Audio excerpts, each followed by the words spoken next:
एक अंग्रेज भारत से कुछ मजदूर ब्रिटिश ले गए ताकि वो वहाँ पर एक बेकार सा पुल बना सके। उन्हीं में से एक थे मेरे बॉस के दादाजी। आते समय उस शिप के कैप्टन की मौत हो गई। वैसे वो कैप्टन बहुत ही बदमाश था। सारे हिंदुस्तानियों ने अंग्रेजों को जहाज से नीचे फेंक दिया और फिर वो जहाज इंग्लैंड जाने के बजाय सीधे पहुंच गया पोर्चुगल।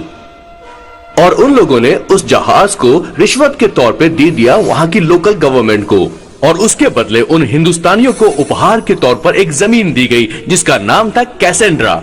उनके दादाजी वहाँ पर आराम से जिंदगी गुजारने लगे, जहाँ स्मार्टफोन तो नहीं थे लेकिन जिंदगी स्मार्ट थी। उन्होंने वहाँ बड़े पैमाने पर उत्पादन शुरू किया। अपने सारे रिश्तेदारों को उन्होंने कैसेंड्रा में बुला लिया और धीरे धीरे वहाँ की आबादी भी बढ़ने लगी। जहाँ पहले आबादी 752 थी, वो बढ़कर अब 36,000 तक पहुँच गई थी।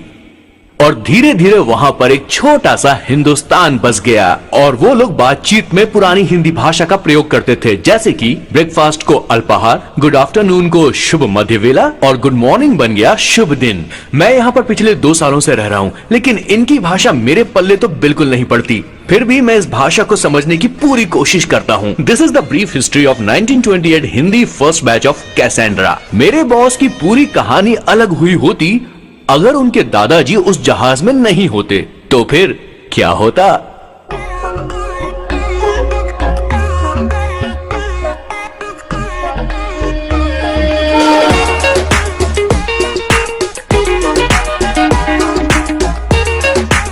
एक अंग्रेज भारत से कुछ मजदूर ब्रिटिश ले गए ताकि वो वहां पर एक बेकार सा पुल बना सकें।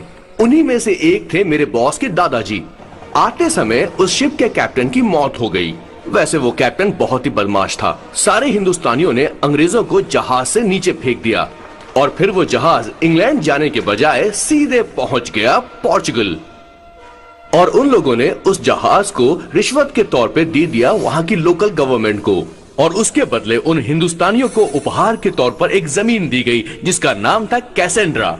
उनके दादाजी वहाँ पर आराम से जिंदगी गुजारने लगे, जहाँ स्मार्टफोन तो नहीं थे लेकिन जिंदगी स्मार्ट थी। उन्होंने वहाँ बड़े पैमाने पर उत्पादन शुरू किया। अपने सारे रिश्तेदारों को उन्होंने कैसेंड्रा में बुला लिया और धीरे धीरे वहाँ की आबादी भी बढ़ने लगी। जहाँ पहले आबादी 752 थी, वो बढ़कर अब 36,000 तक पहुँच गई थी। और धीरे धीरे वहां पर एक छोटा सा हिंदुस्तान बस गया और वो लोग बातचीत में पुरानी हिंदी भाषा का प्रयोग करते थे, जैसे कि ब्रेकफास्ट को अल्पाहार, गुड आफ्टरनून को शुभ मध्य वेला और गुड मॉर्निंग बन गया शुभ दिन। मैं यहाँ पर पिछले 2 सालों से रह रहा हूँ, लेकिन इनकी भाषा मेरे पल्ले तो बिल्कुल नहीं पड़ती। फिर भी मैं इस भाषा को समझने की पूरी कोशिश करता हूँ। This is the brief history of 1928 Hindi first batch of Cassandra. मेरे बॉस की पूरी कहानी अलग हुई होती अगर उनके दादाजी उस जहाज में नहीं होते, तो फिर क्या होता।